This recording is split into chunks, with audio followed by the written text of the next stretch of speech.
Hello friends, welcome to అబీ square. చరిత్రలో కనుగొన్న అత్యంత విచిత్రమైన 3 జంతువులు ఏవో ఇప్పుడు చూసుకుందాం. ఈ జంతువులు శాస్త్రవేత్తలను కూడా ఆశ్చర్యానికి గురి చేశాయి. Number 3, blob fish. ఇది ఆస్ట్రేలియా, న్యూజిలాండ్ దగ్గరలో ఉన్న లోతైన సముద్రంలో నివసించే చేప.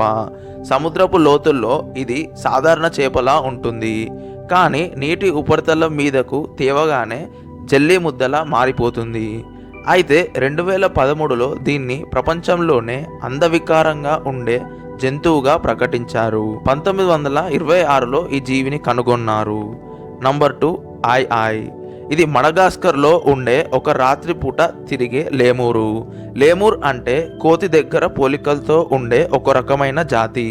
పెద్ద కాళ్ళు, ఎలుక మాదిరి పళ్ళు, విచిత్రమైన వేళ్ల వల్ల చాలా కాలం పాటు అపశకునం జంతువుగా దీన్ని భావించారు. అయితే ఈ జంతువు 1780వ సంవత్సరంలో ఆవిష్కరించబడింది. నంబర్ 1, ఆక్సోలోటల్.